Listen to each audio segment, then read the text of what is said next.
enterprise.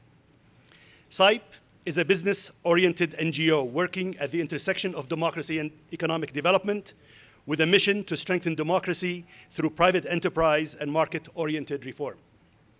CIPE is based in Washington, D.C., but we have programs in over 80 countries in the world.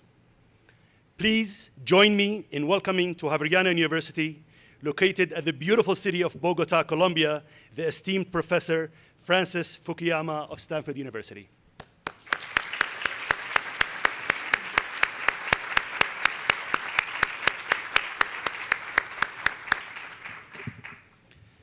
For us at CIPE, it is entirely fitting that this event is taking place here in Colombia, where we opened our regional office less than 3 years ago. CIPE's Colombia office has done tremendous work in a short period of time, working with key partners in the private sector and civil society to strengthen Colombia's democracy.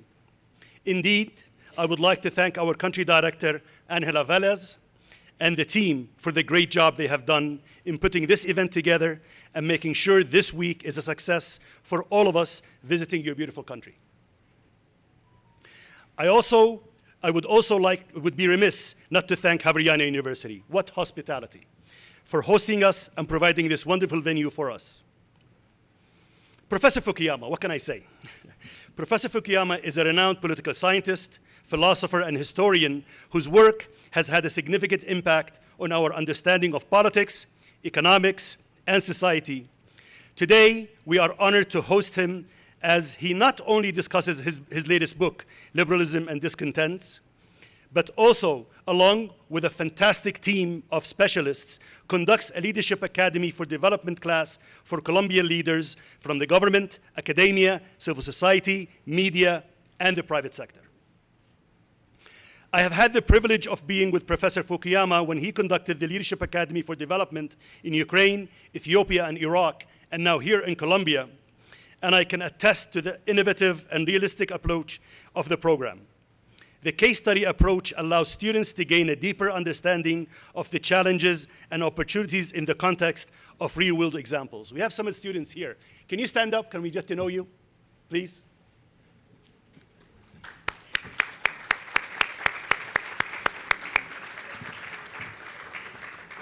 Future leaders and current leaders also. But in his thought-provoking book, Professor Fukuyama explores the challenges facing liberal democracy in the 21st century and offers insights into how we can address them. We are particularly excited to hear his perspective on these issues in the context of Colombia, where the debate about liberalism, democracy, and development is ongoing. Joining Professor Fukuyama in conversation, we are delighted to have Dr. Luis Fernando Mejía, the Executive Director of Fedesarrollo, the leading economics think tank of Colombia. We are proud to have partnered with Fedesarrollo on various projects. Most recently, we worked on a project on the future of work and on OECD's survey on trust. Thank you, Professor Mejía. Luis Fernando is one of the leading economists of Latin America. His opinions are heard and respected across the whole political spectrum. He earned his PhD from the University of Chicago and then honed that knowledge and put it to practice in Colombia, in government, business, and civil society, as well as in many other places. In fact, I hear from my Colombian colleagues that it's a safe bet he'll be a future Colombian Minister of Finance. We are honored to have Dr. Liliana Sánchez Mejía as our host tonight. Liliana is the Vice President for Research at this renowned university, a lawyer by trade, and has had distinguished career working on corporate rights and responsibilities. Please fasten your seatbelts, get ready, and enjoy the conversation with Professor Fukuyama after we hear from our host, Liliana.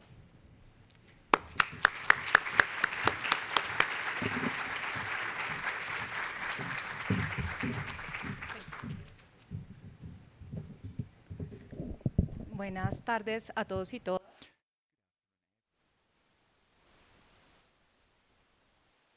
Pontificia Javeriana University. I'm going to speak in English because some people, they do not have the simultaneous interpretation devices. The Center for International Private Enterprise, Abdulwahab Alkebsi, John Semko, Thomas Mandel, Angela Velez.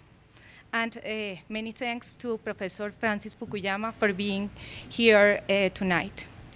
At the heart of the Pontificia Universidad Javeriana tradition is the concern for justice and commitment to society.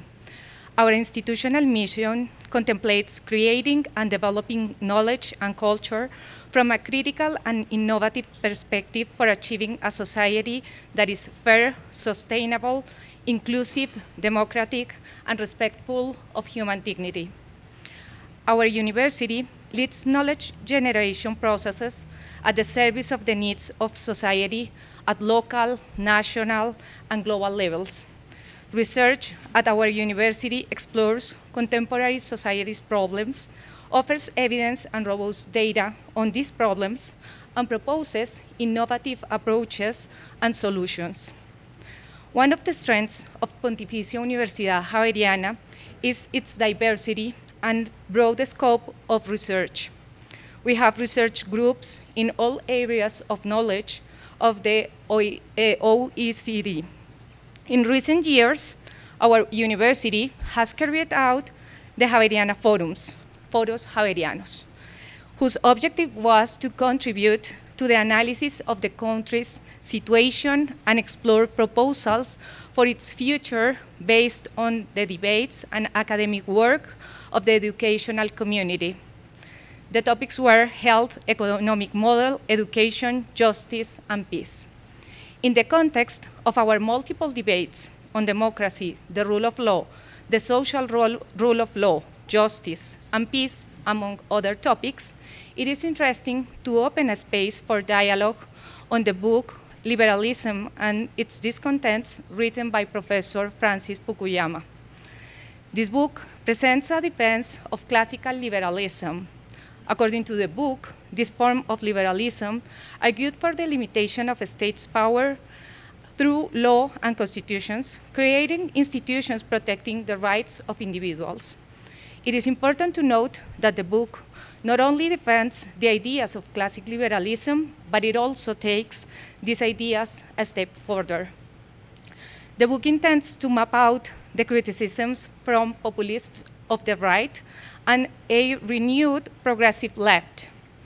However, the author clarifies that the book does not seek to be a history of liberal thought. The book includes many legitimate criticisms to liberal societies. They don't provide a strong sense of community. They are too permissive and disrespect deeply held religious values. They are too diverse. They are not diverse enough. They are too careless about achieving genuine social justice. Despite these shortcomings, Professor Fukuyama argues that liberal principles remain superior to another alternatives. The book focuses on the basic principles that underlie a liberal regime to expose some of their shortcomings and based on that propose ways to address them. The book contains many provocative ideas and raises many questions. And I would like to focus on 3 issues. The first issue is about the idea of distribution. Chapter 10 states, liberal states have been very successful in delivering long-term economic growth, but aggregate GDP growth cannot be seen as the sole measure of success. The distribution of that growth and the maintenance of a degree of income and wealth equality is important for both economic and political reasons. Regarding this point, my questions are, what is the exact meaning of distribution in your framework? When discussing distribution, are you moving towards a kind of social democracy model? The second issue is the priority of individual rights. The book argues that a liberal principle concerns the continuing primacy of individual rights over the rights of cultural groups. Cultural groups involve people with similar lifestyles and experiences, but these groups are not entirely closed or unified. The group's rights can be, for example, territorial rights or rights of self-government of an indigenous population. Some authors, such as Iris Marion Young, have pointed out that the emphasis on individual rights and the denial of difference contributes to the oppression of social groups and ignores the importance of groups as different from individuals. For this reason, it is key a policy that recognizes difference, thinks about justice from a social justice perspective, and promotes the inclusion and participation of groups. This issue of the rights of groups implies questioning whether their needs should continue to be processed individually, which makes people more passive and isolated.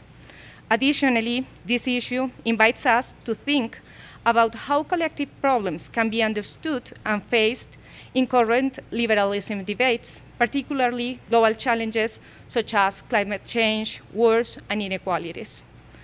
Finally, an additional comment about groups in liberal societies.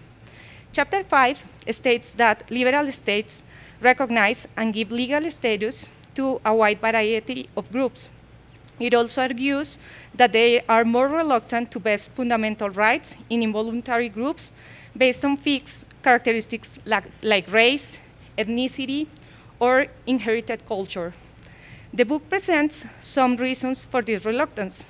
Each of these groups encompasses a wide variety of individuals whose interests and identities may be different from that attributed to the group as a whole.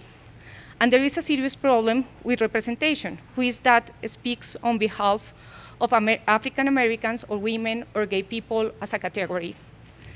In my research about women victims' rights in Colombia, I found that multiple actors use the symbol women victim and women victims' rights to promote their agendas. Each agenda has used the terms in accordance with its objectives. These agendas have also suggested different interpretations of what women victims want or what is good for women victims. I also found that these agendas sometimes overlap and sometimes compete in criminal justice reform.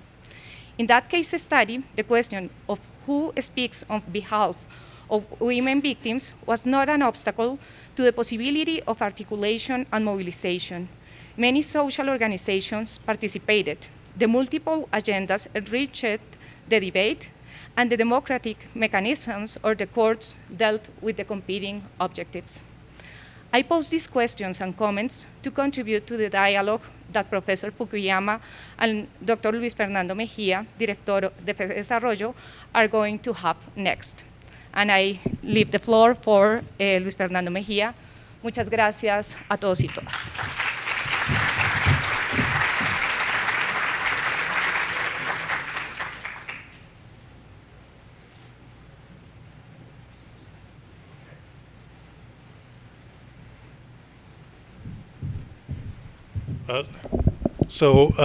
Luis Fernando and I agreed that I would say a little bit right at the beginning, and then we'll sit down and have our conversation. But I'd like just to begin by thanking Universidad Javeriana for hosting us. We've had a great few days here with our Leadership Academy for Development, and I think it's been a entirely positive experience being able to see some old friends and people. I have a lot of friends and former students here in Colombia, and I'm really happy to be here. I want to thank the Center for International Private Enterprise. They've been a great partner, as Abdu suggested, over many years in many countries, and I think that this is one of our most successful programs to date.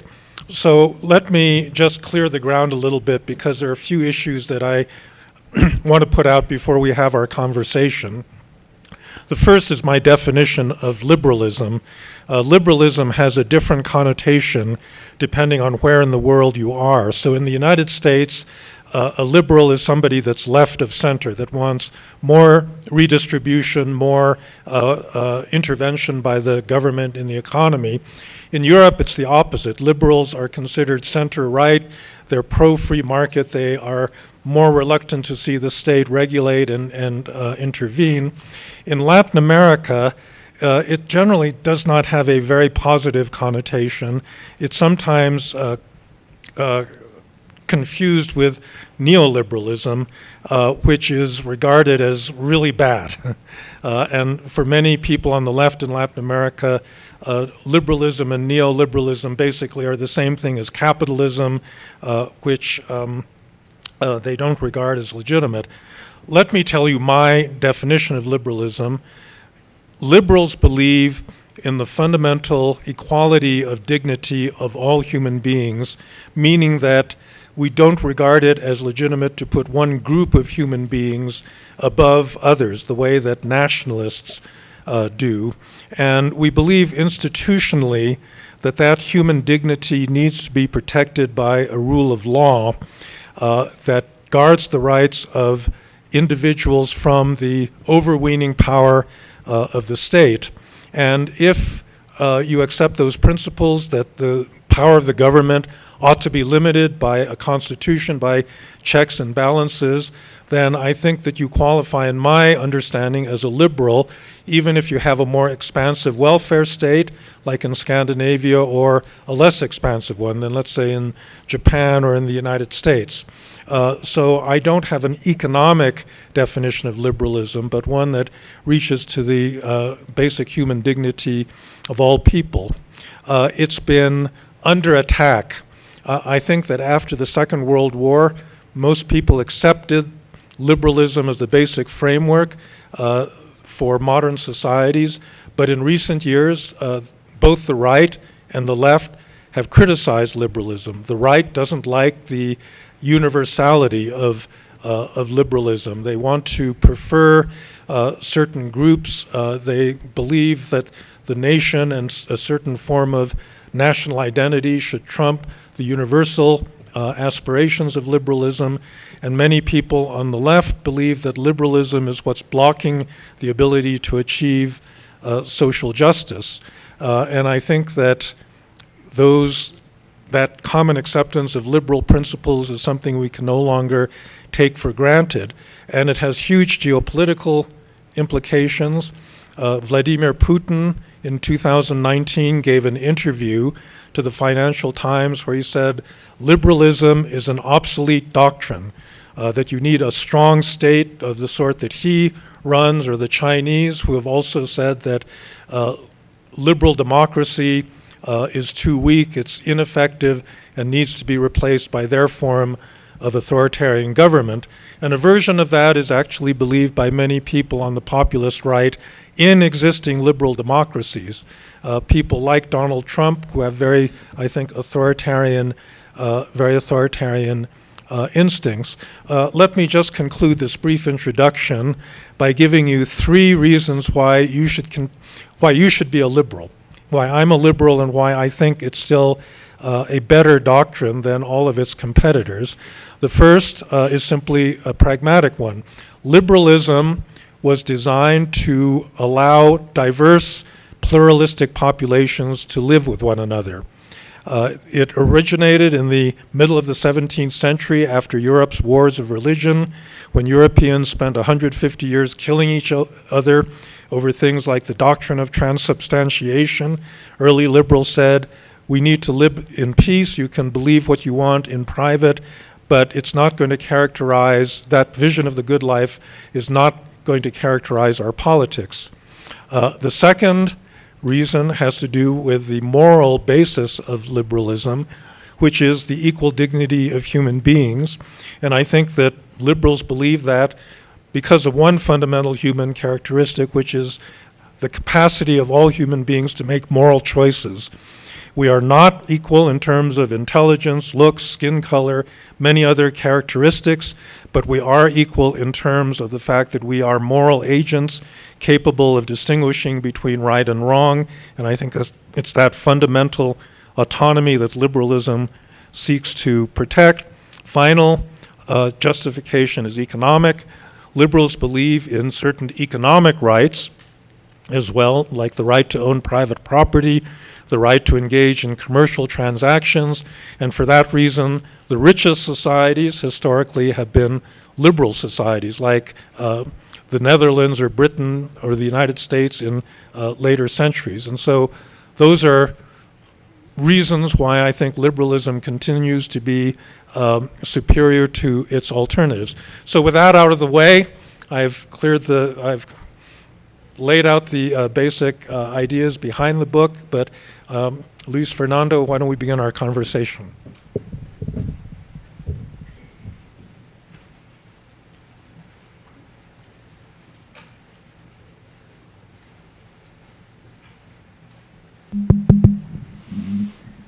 Well, thank you very much, Professor Fukuyama. It's a great honor to have you here in Colombia. You've been many times here, but you haven't been in a long time. Thank you very much to CIPE, Center for International Private Development, Abdul, John, Tomas, and all the team, Angela.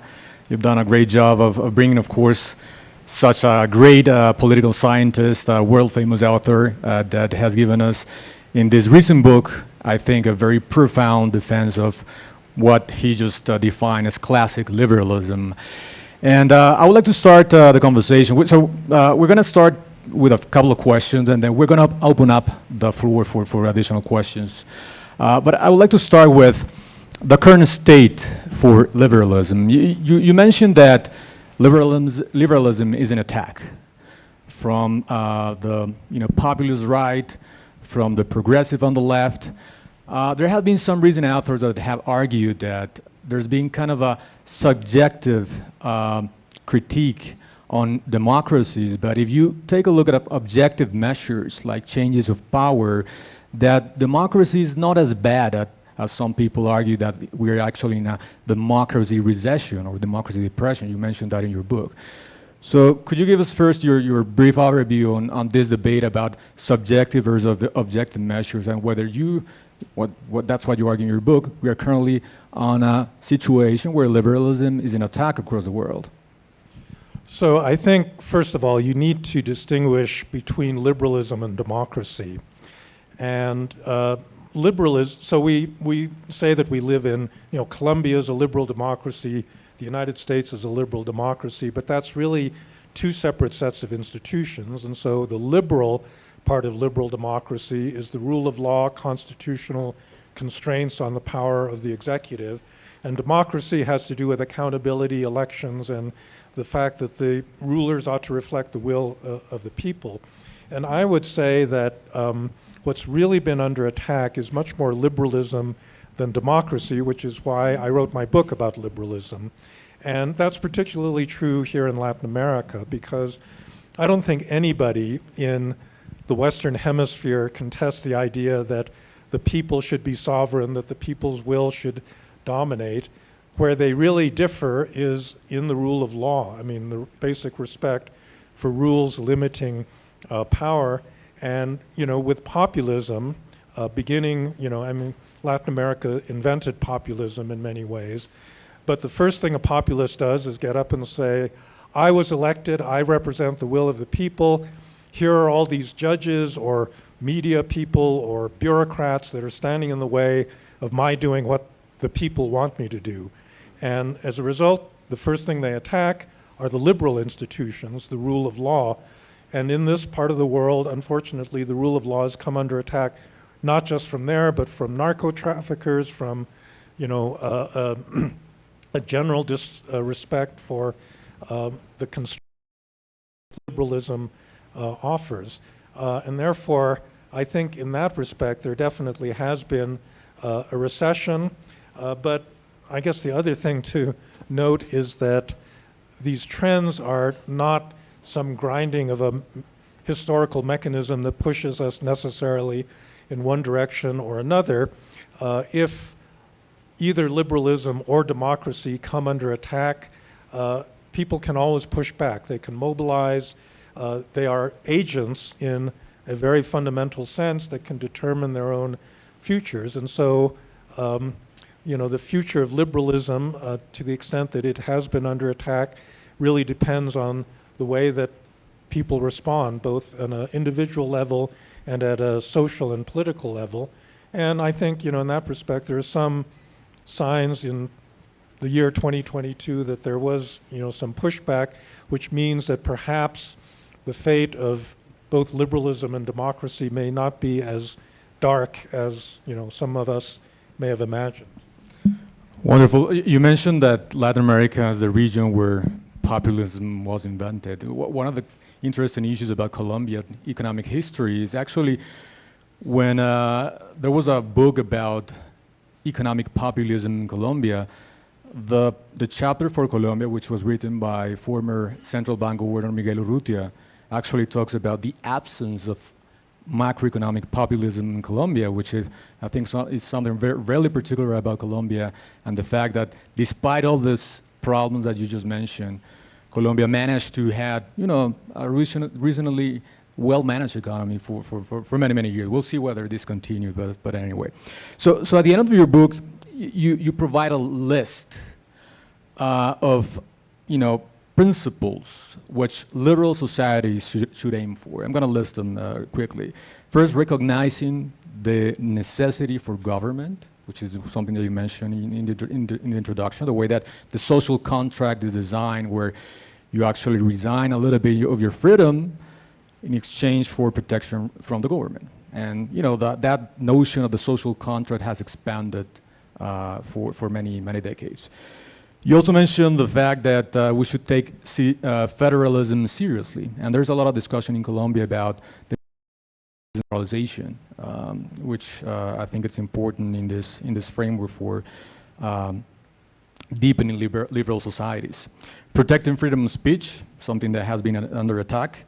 Acknowledging the primacy of individual rights over the rights of culture groups, something that's not that probably relevant for Latin America, but still, it's an issue in some countries.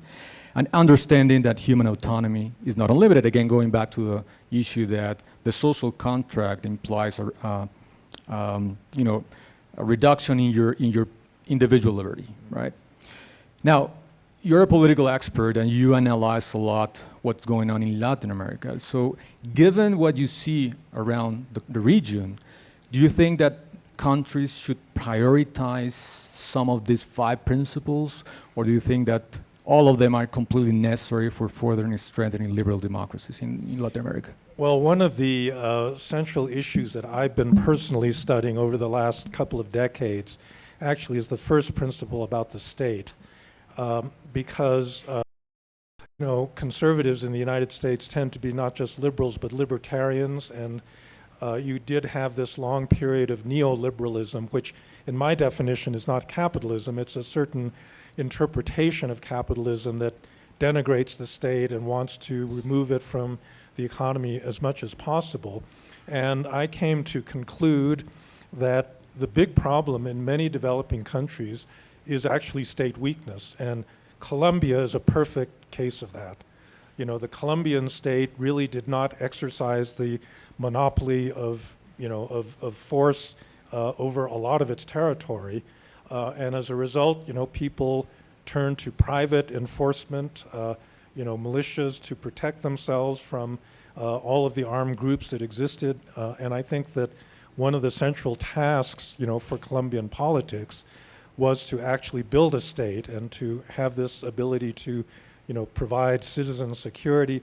This continues, obviously, to be a problem here, although it's one that I think this country has made some progress in solving. If you go to a place like Mexico, there are certain states within Mexico where narco-traffickers are basically running the state, and, the central government simply doesn't have that authority.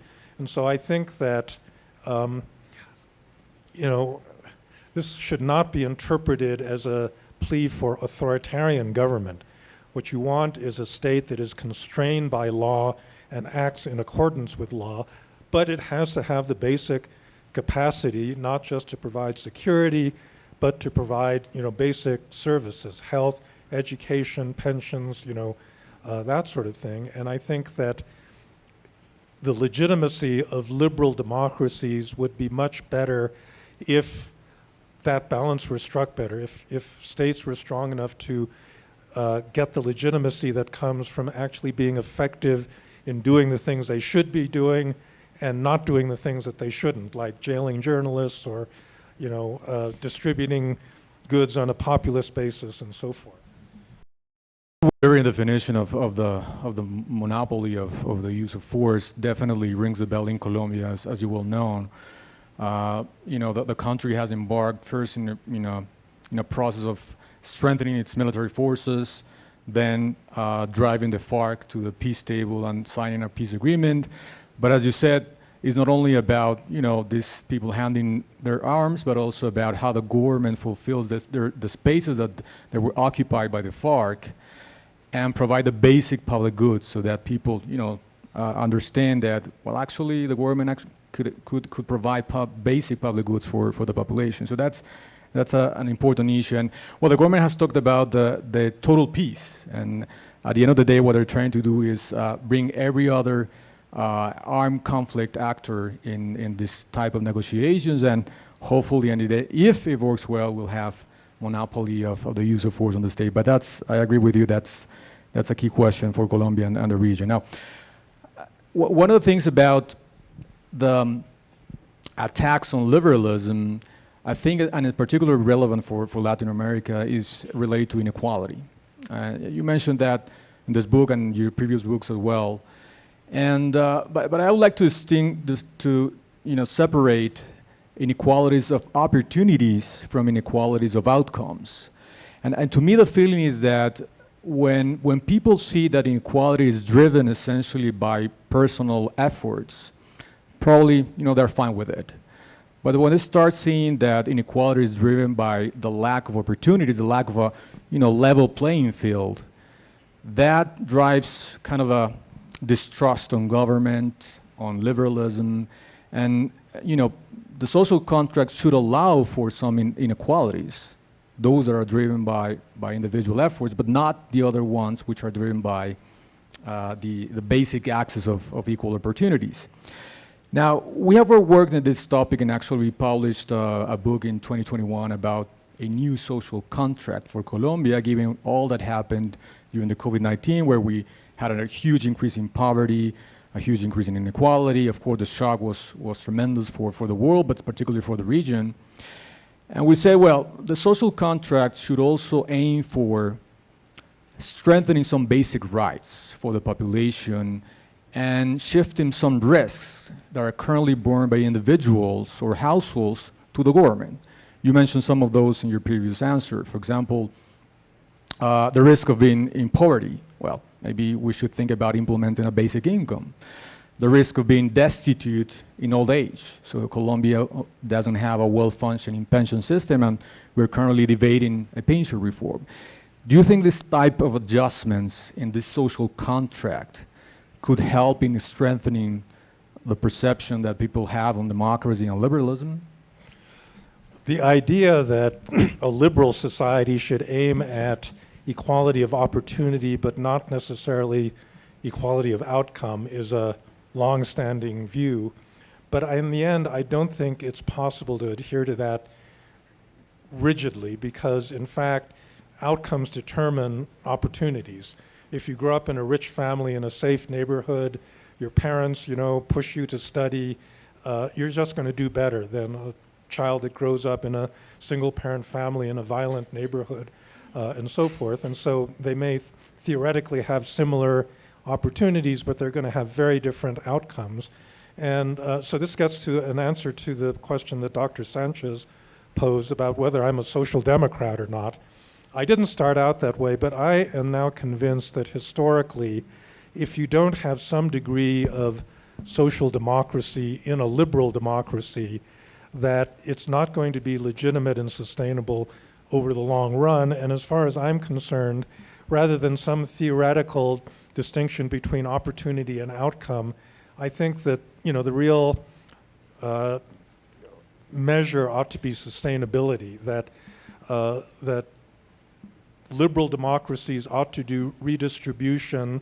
They ought to worry about incentives. So you don't want to destroy people's incentive to work and to better themselves, but you do want to reduce the substantive inequalities that exist within the society, because if they grow too large, people are simply not going to regard that social order as legitimate.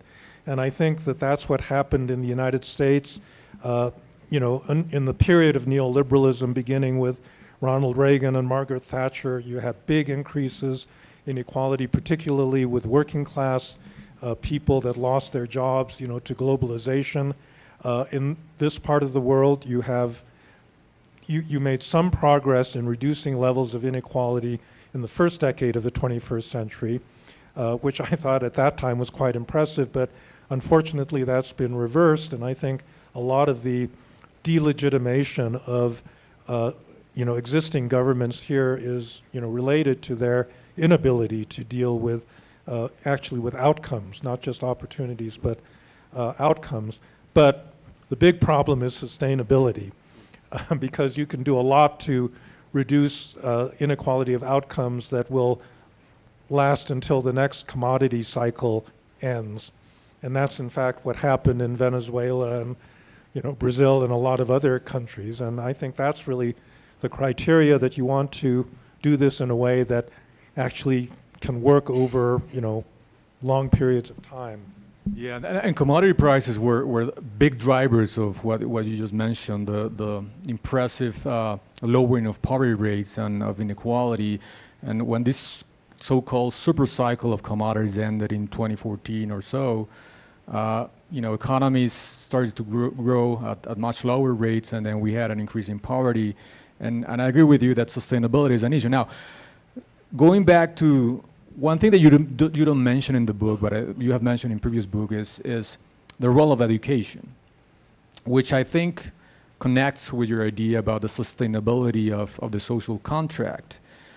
And in Latin America in general, but in Colombia in particular, we do have a huge inequality in terms of the access to quality of education. So we have made great strides towards expanding basic coverage for the education, and probably no kid below 15 years old today doesn't have education, but the problem is quality. And I'll give you a number. So we have 10 million primary and secondary students in Colombia. 8.1 million are enrolled in public schools, just 1.9 in private schools, so it's 80-20%. But just 3 public schools are ranked in the top 100 schools in Colombia. So you do see there that there's a huge inequality in the access to quality of education. So you think this issue of better access to quality and a more pertinent education could be also an avenue towards a higher support for classic liberalism? Well, we should point out that Latin America as a whole actually made a lot of progress over the last 30, 40 years in terms of access to education. And so a lot of schools were built and a lot of children were put in schools and actually motivated, through conditional cash transfer programs and the like. But right now, the big problem, as you say, is quality. And there, a lot of countries, including the United States, have been wrestling with the question of how do you improve the quality of education. And one of the depressing things, which I'm sure you're quite aware of, is that there's no linear relationship between the amount of money you spend on education and its quality. And there are just other factors, and there are rigidities in in most education systems that money simply doesn't necessarily, help with. And, that's kind of the frontier in terms of teacher education, in terms of, there's certain inputs that would be very valuable. And I think that it's absolutely correct that this is really the only path both towards greater social equality, but also to economic growth. If you look at the states in East Asia that, did extremely well in the past 50 years in terms of economic growth, they made very heavy investments, not just in primary and secondary education, but very good university systems that really prepared their populations to move up, the value chain. And so that is something that really does need to be tackled. And when you take a look at the average number of years of education, as you mentioned, there's a huge progress. In Latin America, we're currently at 10 years average. Asian economies are 12, so there's a 2 years gap. When you control for the results of standardized international tests, 10 years in Latin America are equivalent to 6 years in Asia. So there's a half gap between this quality adjusted numbers of years between Latin America and the regions. Hopefully, that's going to be one of the key issues for the region in the coming years. Now, I would like to switch themes and talk about something that you mentioned in the book, especially because we're in Colombia. There's a lot of discussion about different reforms, and one of the key things that the government is trying to push for is the land and rural reform. Right. And you mentioned in the book that there were countries like Japan, South Korea, and Taiwan that implemented very important land reforms during the 60s that were important in terms of increasing productivity growth, increasing welfare for their citizens. The government here has announced that the land reform should have two main components. One is raising rural and land taxes, so that that allows to incentivize the efficient economic use of large rural holdings that are typically used now in just basic cattle. And the other one is buying 3 million hectares, although the minister has said that probably is going to be a lower number, so that they can redistribute these large land holdings towards small farmers. Do you think that in the current state, well, you mentioned these reforms in the 1960s now, 60 years later, Colombia should aim for this? Do you think that this will unlock the potential for agricultural production, or do you think that that may be a necessary but not sufficient condition for that? I think it's probably the latter. I used to assign my students the Albert O. Hirschman's book, Journeys to Progress, and he's got a whole chapter on Colombia and the attempted land reform in the 1960s, and the failure of that, basically, which is a little bit depressing. That many years after that effort, a lot of that reform never happened. And I do think that, as a follow-on to the peace agreement, it was important that, that land reform actually take place. I understand there are technical obstacles and so forth, but I do think it's probably more a question of political will, because land, represents power, and this is part of an effort to actually redistribute power. But that being said, the other big reality today is that there are big economies at scale in agriculture. And so Mexico did a big land reform back in the 1930s, and they produced lots and lots of smallholders who are extremely inefficient. And their agricultural productivity did not necessarily increase simply because they had pulled off that land reform. So I think the symbolic importance of it is very important, but unfortunately, given the nature of modern agriculture, I'm not sure that producing, large numbers of smallholders is actually the solution for agrarian poverty. I think, it requires probably a deeper economic and social transformation so that a lot of those people end up doing something, more relevant to a more modern economy. There have been some cooperative mechanisms across small farmers to actually increase their scale, but I do think that maybe there's a mixture needed here in Colombia, not only small farmers that that introduce themselves into cooperative mechanisms, but also having medium or large scale farmers to raise productivity, because the potential for Colombia is huge. One of the other topic that you mentioned in the book, which I found really interesting, is about the role of automation and artificial intelligence.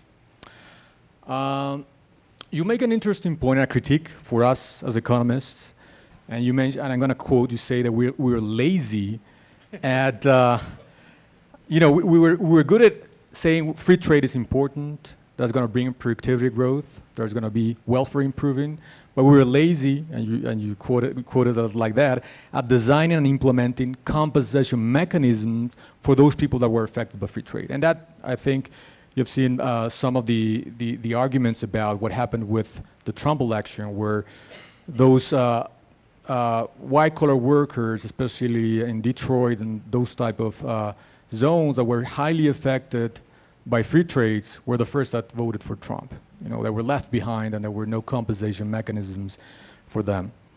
Do you think that automation and artificial intelligence could have the same effects? Of course, we see that probably that's going to displace unskilled workers, even some skilled workers as well. They're doing jobs that are susceptible to automation.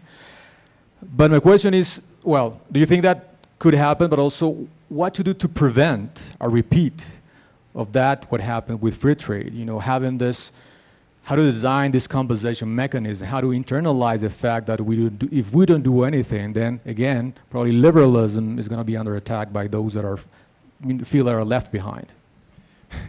Well, the safe answer is to say it's too early to say.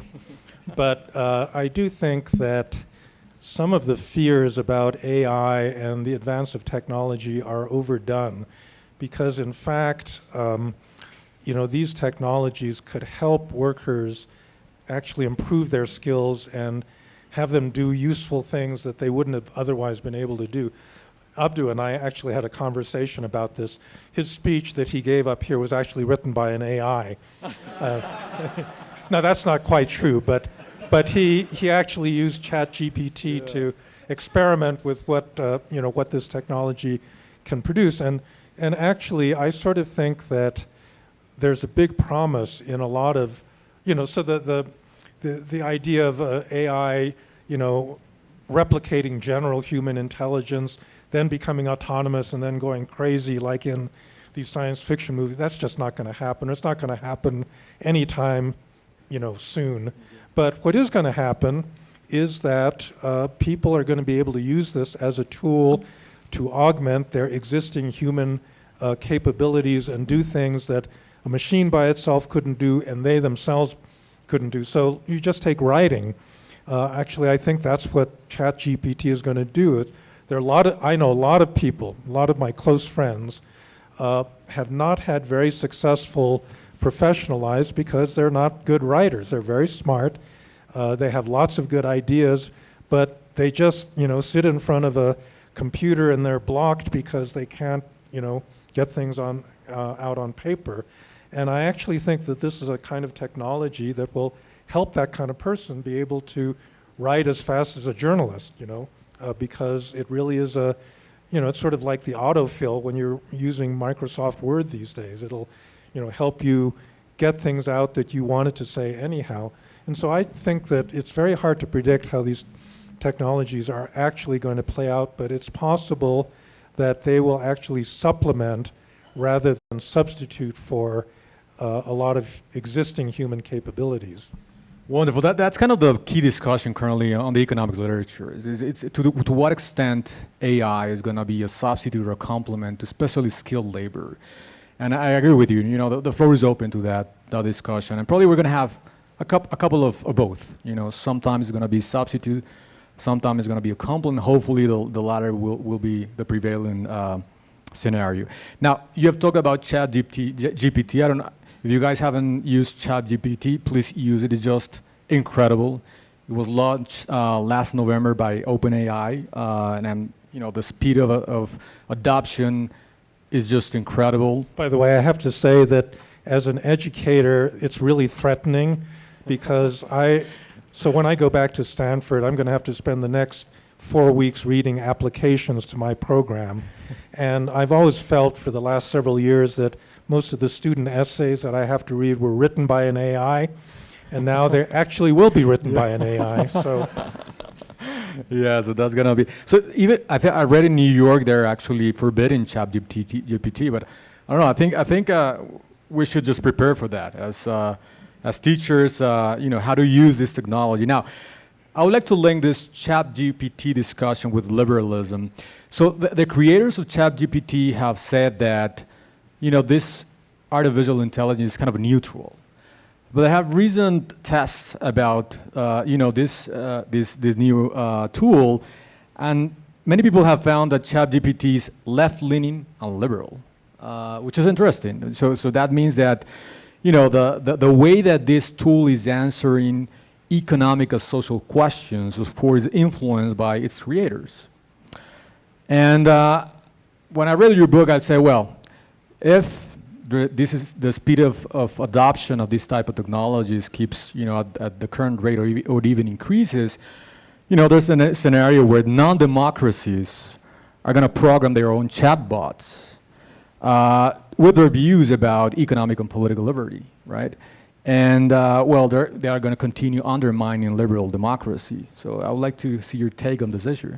Well, there's several big threats that technology has already posed for liberal democracy, and I have a whole chapter in the book that talks about this.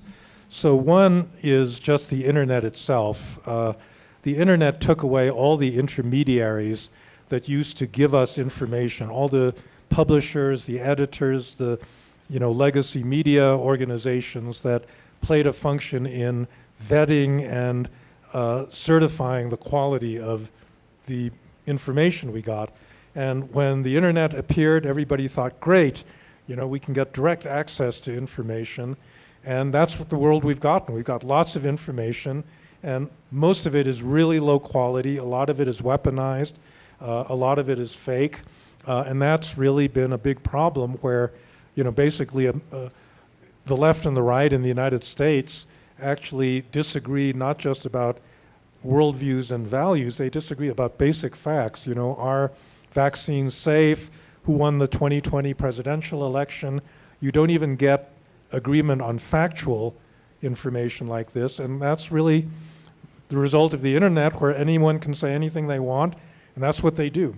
I have a couple of students at Stanford that had been working in AI startups, and they're really terrified especially about deep fakes, because it's already the case that there are publicly available websites where you can produce a video where you can get any politician to say anything you tell it to say. And so I think that, we've seen this steady erosion of trust in established, authority figures across the board in every modern democracy. Some of it is deliberately promoted by, people that don't like democracy, but a lot of it we're doing to ourselves. And, and this is going to happen quickly. I would say in another 2-3 years, you're going to turn on the TV and you're going to see somebody saying something, you're going to have no idea whether they actually said it or not, right? And so consider what that's going to do, to trust in institutions, to, discourse, and so forth. And so I think all of these are big problems right now, and, I don't really have a good idea of how we're going to deal with that. Yeah, definitely. Okay, and another topic that you mentioned in your book and in previous book as well is polarization. And as you well know, Colombia and many countries in the region are extremely polarized. And actually, I would like to tell you about the Edelman Trust Barometer that we just published, I think, last week or 2 weeks ago, that says that 6 out of 28 countries are severely polarized. And then the countries are Argentina, Colombia, the US, South Africa, Spain, and Sweden. Well, we're not surprised about Colombia being there. There's a lot of discussion currently here at Colombia about this huge polarization, political polarization as well. There's a recent paper by Steven Callender and Juan Carlos Carvajal that through a model of voter competition say that the polarization is a slow process where the political elite polarize first and then mass polarization across the population comes later. And the model seems to fit the polarization that happened in the US, where the elites, the Republican and the Democrats started to polarize first, and then the mass public started to polarize, and then you had the results of the previous elections. But it also resonates with the history of recent Colombian politics. Well, there was a talk about, an elite-driven polarization by President Uribe and President Santos across the discussion about the peace process. And there's a sense that drove people to polarize further. Do you think that elite polarization is undermining the support for liberal democracy? Or maybe, as some people argue, some people say, no, this is just a repeat of what we have seen previously in history. We have always had huge polarization, and that's just the way democracy works. Well, I don't believe the latter, because the United States simply was not anywhere as polarized 50 years ago as it is today. You know, in the middle of the 20th century, the two political parties, if you drew a map using measures of where they stood politically, they overlap substantially, and that's how we got major, you know, social programs passed in the Great Society and, you know, back to the New Deal, because there was a big overlap and consensus. And today, they don't overlap at all, and they've been pulling further and further apart. I have a colleague at Stanford, Mo Fiorina, who's argued for a long time exactly the point that this really does start with the elites, and then it gets carried to other parts of the population, and I think that's probably what happened. There are institutional rules that promote polarization. So, for example, we have single-member district, first-past-the-post electoral rules in the United States, and that, coupled with popular primaries, creates all sorts of incentives for the extremists on both parties to dominate their parties and get the nomination. And so that's kind of the explanation for why Bernie Sanders on the one hand and Donald Trump on the other were able to pose, you know, these huge challenges to the existing, you know, establishment political figures. But, you know, I doubt that any of that is ultimately the real explanation. I think every country has a set of issues that drive polarization. In the United States, for example, so much of the polarization really does have to do with our racial history. You know, after we elected Obama, many people thought that the United States had entered this post-racial society where, you know, racism had sort of disappeared as an issue, and I'm afraid that that's, you know, it's just not true, and a lot of the divisions you see are left over from, you know, really the Civil War in many respects. So, you know, you in Colombia have a different set of issues, you know, urban-rural divide, you know, violence, you know, the drug trade. There's lots of things that I think drive kind of extreme views. And I suspect the other countries that are polarized have similar, you know, kind of unique stories that grow out of their own national experience. Wonderful.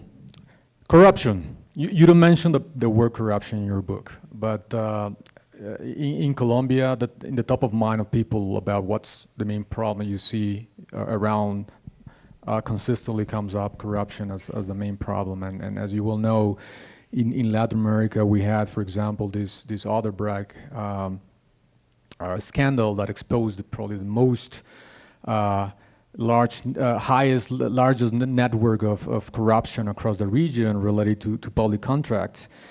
And the sense is that, you know, there were bribes made to high government officials, even presidents, allegedly, and that drove a huge drop in terms of confidence in institutions, in governments, and, you know, the need for change in many countries. Do you think that this is something particular to Latin America, or do you feel that corruption is actually a more transversal issue for the current discontent with liberalism? Yeah. And the hardest question, how to tackle corruption? Yeah, so let's get something straight. There's this idea that exists in a certain set of developed societies that corruption is a kind of disease that affects certain developing countries, and, you know, the norm is for politicians to be squeaky clean and, you know, hire people on the basis of merit, and this is total nonsense. The pattern in world history is basically that powerful people hire their friends and relatives. They don't observe, you know, norms of impartial administration. They want political power so that they can get economic power, and vice versa. And so the real question is, why is it that a certain number of countries manage to break out of this pattern? So I didn't talk about corruption in the last two books I wrote, but my political order books were really about this, especially the second volume, where I talked about So this is an answer to your question, what do you do about corruption? The second volume of that series talked about the state modernization that occurred in Britain, in Germany, didn't occur in Italy, didn't occur in Greece, and then occurred late in the United States. And it's all about politics because at a certain point in modernization, corruption actually becomes a big obstacle to growth. You're diverting resources that could be productively invested into the pockets of politicians. The United States was like that in the 19th century. It really began in the 1820s, where we developed a completely clientelistic political system. Every federal worker was put there by a politician as a political payoff. And it began to end in the 1880s for several reasons. First, you had the growth of a civil society that got really sick of corruption. And they mobilized and demonstrated. All these grandmothers were really upset that their fourth-class postmaster was a political hack rather than somebody that was honest and could actually deliver good services.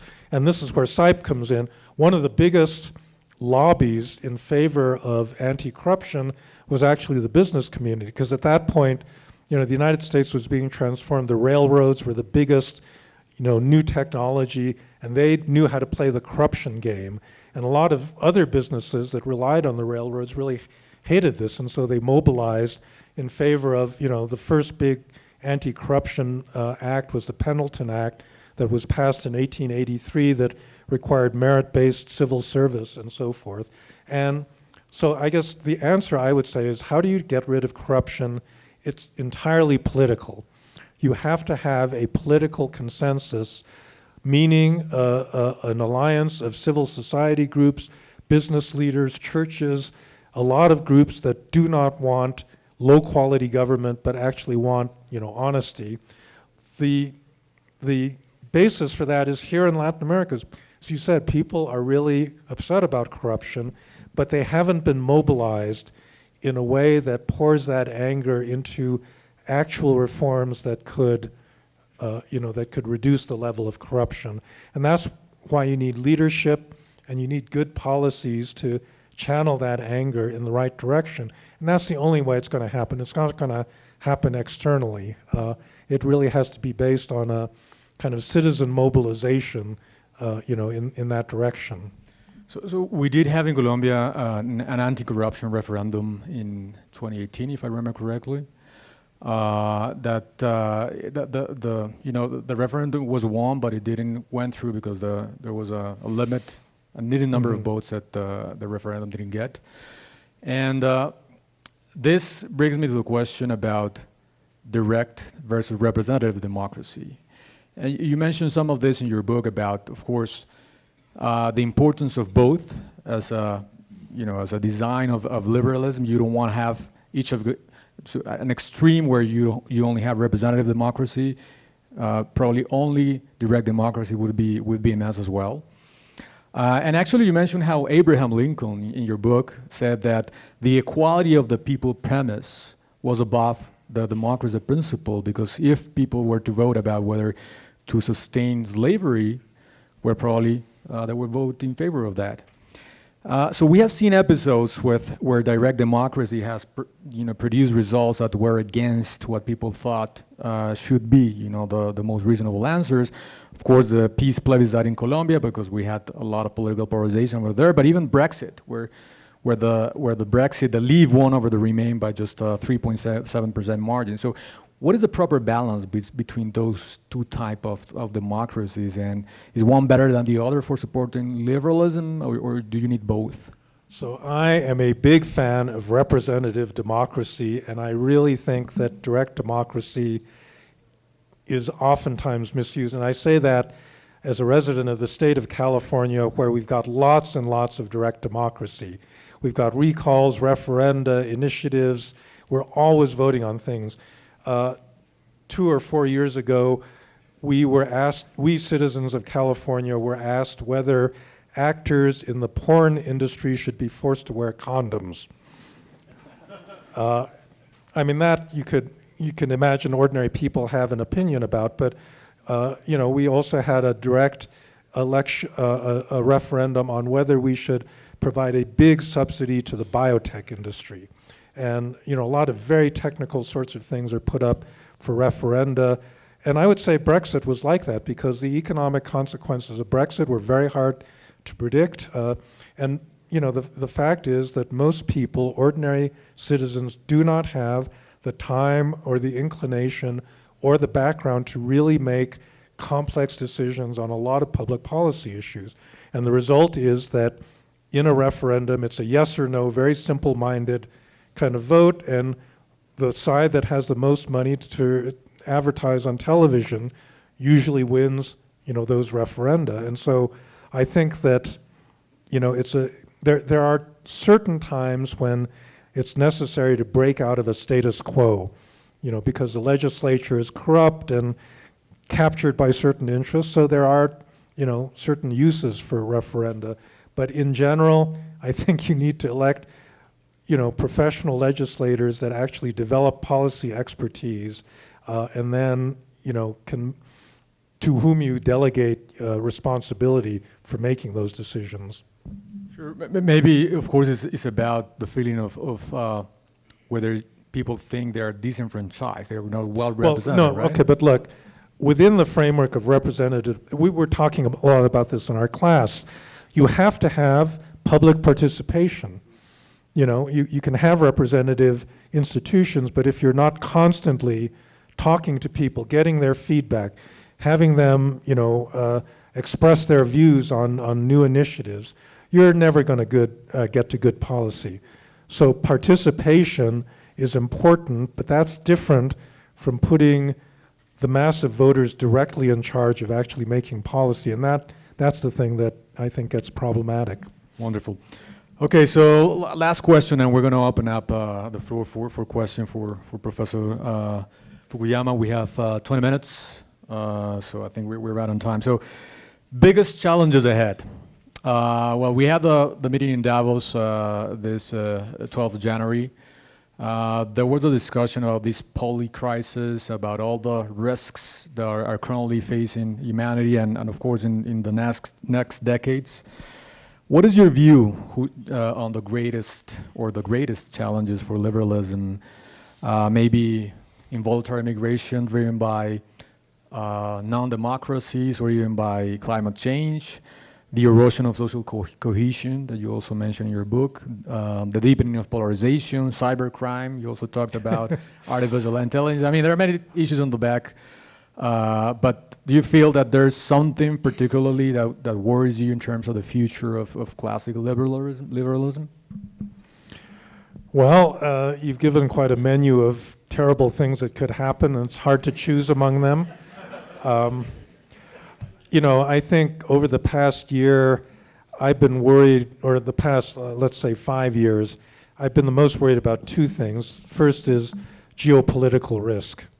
I think that the Russians set a terrible precedent by invading Ukraine, and it's one that the Chinese could, they've got their own version of a revanchist, agenda that would really wreck the world economy if they ever moved against Taiwan. And so that's, I think, a very serious immediate risk.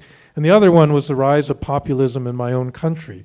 I really never thought that Americans would vote for someone like Donald Trump, and yet even to this day, he still commands passionate support from about a third of American voters, and he's got, imitators, like Bolsonaro and so forth in other parts of the world. So those are the two kind of political risks. There's such a list of other things that could go wrong that, and we've touched on quite a lot of them. But I think that a lot of the risk really does come down to bad politics. And there's plenty of it going around at the moment, and that's why we people who believe in liberal democracy really have to mobilize and, push back where we can. Sure, and that's kind of the main message of your book, bringing back to the table the important characteristics of liberalism, and you also paraphrase Winston Churchill saying that besides all other forms of governments, liberalism is the best of all, between all of them. So I agree with. No, he said it's the worst except for all the others. Yeah, exactly. And for democracy, right? You say liberalism. Yeah. Well, thank you very much, Professor Fukuyama. So I'm going to open up the question, the auditorium for questions. Yeah, go ahead. You can make, I don't know if we have a translator, or otherwise you're going to have to make the question in English, or? Oh, Yeah. So we're going to have a translator here. So you can do it in Spanish? I can do it in English. Oh, okay, wonderful. So I guess the question I'm sure you've been asked a lot is like, why kind of China as being an exception in terms of being in a liberal country and still managing a lot of success. And I guess also your thoughts on Yung and An's work on like Chinese corruption and how kind of the state building that China was managed to do and improving its kind of very meritocratic system of governance. And it's not a democracy, but yet it manages to like pick very capable people to be its leaders, and what we can learn from maybe like the Chinese. Are there any elements to be learned from the Chinese example, or is it just, are they successful despite their liberalism? Well, what I argued in the first volume of my Political Order series was that the Chinese really invented the modern state, a merit-based, centralized, hierarchical system of government, and that's their big contribution to global culture. They're really good at that. And so for a country, running a state, they do about as well as anybody. The trouble is that they don't have any constraints on that state. There's no real rule of law. There is a constitution, but the party writes the constitution rather than being limited by it, and they've increasingly centralized power in one man, Xi Jinping, and that's just not a good formula for long-term governance. And I think you saw that appear in the zero COVID policy, which was crazy. The way it looked good for the first year and a half of the pandemic, but it looks terrible right now. And they wouldn't have made that kind of mistake if they had a more open political system. And so I don't think that you should overestimate the skill and the competence of the Chinese government, because it's just inherent in that kind of concentration of power. To the extent that they were successful, it's because they adopted certain liberal ideas, property rights, kind of bastardized property rights, and then collective leadership, which really did put some constraints, institutional constraints on the party, and a lot of that has now disappeared. And so I expect that they will continue. So if you want to amuse yourself, go on YouTube and search for Chinese apartment buildings being blown up. And you will go to a whole bunch of videos where you'll see a block of 30-story, like 12 30-story buildings, and one by one they're all dynamited because the Chinese misdirected gigantic amounts of money into infrastructure and housing. And it kind of proves that, state-directed investment is not the wisest thing in the world. And so they've got a lot of weaknesses that I think we are going to be much more conscious of in the next few years.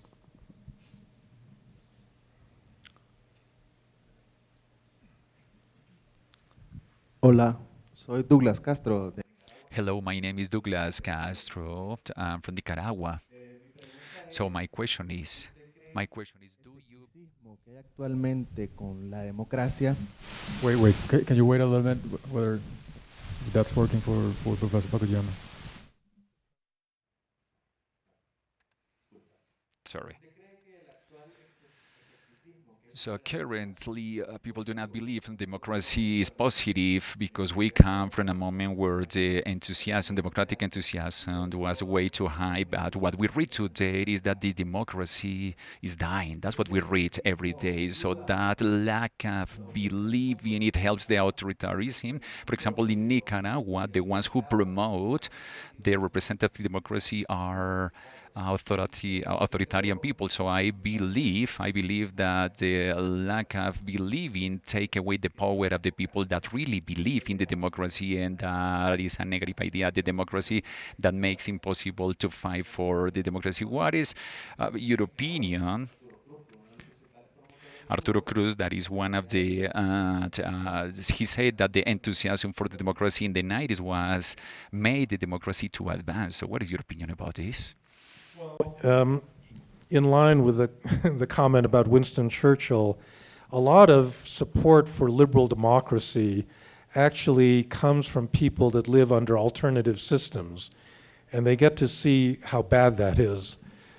So right after the end of the Cold War, you had a whole generation that lived under communism, and they could experience directly what a dictatorship was, and they didn't like it. And so the support for liberal democracy was very strong in the 1990s, as a result of that. But now you have a generation that's grown up with no experience of, that form of government. And, and I think people just get complacent about their liberal democratic institutions. They expect that they're going to continue regardless, and their expectations have risen. They want something more than that. And so I do think you go through a certain cycle of ups and downs in the support for democracy. But I think that what's happening in both China and Russia right now may remind people why they actually are better off living in a liberal democracy. Because, 5 years ago, it looked like those two countries were conquering everything in their path, and they're not now. They don't look so good. And I think that affects the way that people think about their own system. And by the way, democracies itself didn't do themselves any favors. The United States does not look like a model democracy in any way right now. And until we clean up our politics, I think, we're also not going to be providing a very good model for other countries. So good. There's like good health. You only miss it when you're sick, right? And the challenge is how to prevent a fall into something like non-democracies, given the rise of expectations that you mentioned. That something like this happened, I think, in Chile, right? It was a model country with the highest income per capita in Latin America, with low incidence of extreme poverty, and yet, a small rise in the fare of the metro subway created this huge change in the country. But at the end of the day, it was just about expectations and what people felt the social contract should provide, and inequalities, of course, as well. Well, Alexis de Tocqueville, in his book on the French Revolution, noted that in the decade prior to the revolution, everything was going well. Incomes were rising, there was stability, no famines, and so forth. And, his explanation was that expectations at that period were rising much faster than actual outcomes. Wonderful. ¿Alguien más? Somebody else?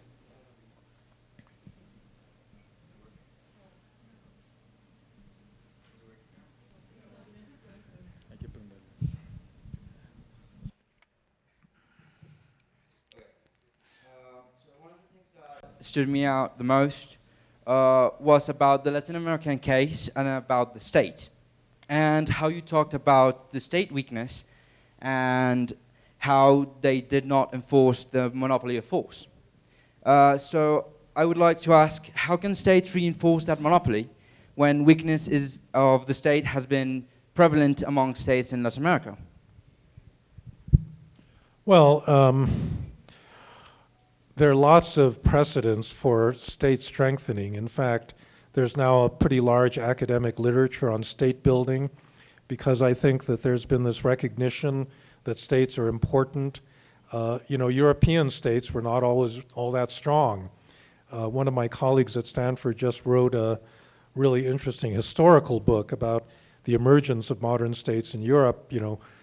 Authority was split among tiny little principalities, and it really took, several centuries for that to coalesce into what we recognize now as a modern European state. And there are various theories about what drives this. One of them is conflict. There's a famous theory of Charles Tilly, the sociologist, who said states make war and war makes the state. And European state building was driven by intense military conflict in the early modern period. And I made a similar argument that the Chinese state grew out of that. And one of the interesting things about Latin America compared to every other region in the world, this is the region with the lowest incidence of interstate war. There's plenty of internal war. There's class conflict and ethnic conflict, but there has not been the kind of interstate war that in Europe and in Asia really drove state building. Why that's the case is a very complicated issue, and I'm not saying that people in Latin America need to fight each other more so that you can get strong states, but it is a kind of interesting kind of social, cultural, historical pattern that distinguishes this region from other parts of the world. Tenemos dos preguntas. Allá. We have 2 more questions.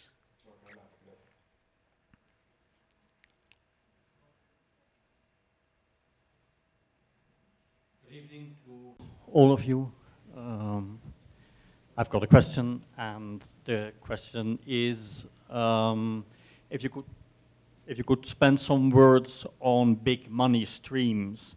If you're talking about polarization worldwide and in the US, maybe the Republican and Democratic Party, up to what level they are representing the people and the investment of millions in the election processes, which the steps increased all the time, right? So one way of talking about democracy and defending liberal system would be raising the awareness of the people, of the voters, but should we do it the same way when we talk about the big money streams, or what should actually, are these different processes? Can you give us some words about that? Because yeah, sure. No, look, having a lot of extremely rich oligarchs is not a good thing for democratic politics. And we have a lot of oligarchs. I mean, that's been one of the consequences of, the kind of globalization that we've seen over the last 30, 40 years. Many countries now have extremely rich people who then use that money to get political power. I actually wrote a piece a couple years ago where I speculated that in 50 or 100 years, when historians look back at the decline of Western civilization, the single person they're going to blame is Silvio Berlusconi, because Berlusconi was the first oligarch that figured out that you could use your private wealth to get into power, political power, and then you could use your political power to protect your private wealth. And that's what he did through his whole prime ministership. And that's what, that's the problem in Ukraine, that's the problem in, many parts of Eastern Europe. And increasingly, that's the problem in the United States, where we've not been able to control the way that big money is spent on political campaigns. And so you get this, exactly the same phenomenon that the Republican Party gets a lot of money from oligarchs. They don't want to pay taxes, so they get politicians elected that lower their taxes. So there is this connection between wealth and power, and it's not good for democracy. So we have a question by former Vice President Marta Lucía Ramírez. Former, I'm not anymore. Professor Fukuyama, thank you for your visit to Colombia. I just want to ask you about migration. In your book, you have a chapter which is called National Identity, and you also wrote a book called Identity a few years ago. How do you see the impact of migration in your country, the United States, and other countries? Because sometimes you have this kind of migration that has not a clear commitment with democracy and institutions in a country that accept them. So how to improve this kind of commitment for democracy? How do you see the future in that in the United States? So I argued in my liberalism book that countries need a strong national identity. That is to say, they have to have a set of beliefs and narratives about who they are, where they come from, what holds them in common, that makes them a society. But that common narrative cannot be one that is exclusive and aggressive, the way nationalism was in Europe in the 19th century. The national identity has to be built around liberal and democratic principles, and therefore open to all, But if migrants come into the country, they have to accept that basic political bargain, the basic political contract that underpins the democracy. And I think that it's therefore legitimate for countries to control migration and to have policies that integrate migrants into that dominant political culture. I think that the United States has benefited enormously. I mean, my family came over 3 generations ago from Japan, and I think that it's probably been of mutual benefit that happened. But I also do think that there's probably a rate at which migration really overwhelms a country's ability to integrate people. And I think there are European countries that are facing that kind of problem right now. Excuse me. So I have a kind of mixed sense about the policies. Immigration, I believe, is fundamentally good, but I also think that integration into a liberal political order is also necessary for immigration to be beneficial, and I think that's true in the United States, but it's also true in other countries around the world. Okay, so we're going to have one last question, and then we're going to finish. Okay, over here. Aquí adelante, por favor, segunda fila. Gracias. Hi. Hi. It's an honor to be here with you, Mr. Fukuyama. Hi. It's an honor to be here. So my question is, do you think the support of the Western allies on Ukraine is trying to save democracy, as many Western leaders have said? I'm sorry, do I think that U.S. support for Ukraine did what? Is trying to save democracy, as many Western leaders have said. Oh, okay. Yes, definitely. So the Russian invasion of Ukraine is not just a small territorial dispute. I think that it has a much larger significance, because what Putin doesn't like is actually the entire European settlement that appeared after the collapse of the Soviet Union in 1991, and he would like to roll back as much of that as possible. So it isn't going to stop with Ukraine. It will go to the Baltic states.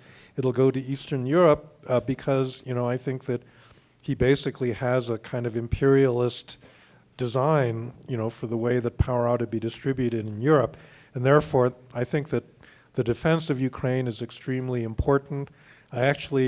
We spent a lot of time in Ukraine over the past several years. I've got a lot of Ukrainians that have gone through a program like the one we're doing here in Colombia, and I have a lot of confidence that they're actually going to win this war because they are actually extremely dedicated to defending their own freedom and their own sovereignty.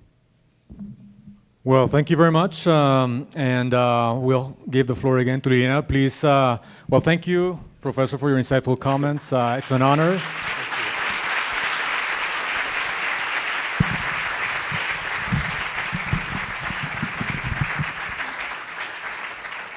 It's been a pleasure, and hopefully we'll have you more frequently back in Colombia in the near future. Thank you very much. Thank you very much. Thank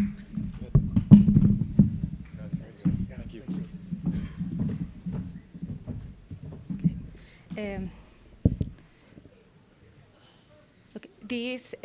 The book and this conversation discuss some of the great challenges of society at the local and the global level. And in this discussion, we saw that Professor Fukuyama went back to the liberal principles to answer the questions. And I would highlight 2 points. The first one is the importance of the presence and the effectiveness of the state, considering the rule of law and the limitations of power. That can help to enhance legitimacy and trust in institutions. And the second point that I would like to highlight is this idea of some degree of distribution. And this academic event presented some interesting elements that will contribute to our debates about democracy, liberalism, and the social rule of law in Colombia. And I would like to highlight that to deal with the current challenges for the society, especially the global challenges, Pope Francis has invited the society to build bridges and don't build walls. In this context, it is critical the collaboration of academia, industry, state, civil society to face these challenges. Many thanks for Professor Fukuyama, Luis Fernando, CIPE, y gracias a todos y todas por su presencia en este día tan particular en Bogotá.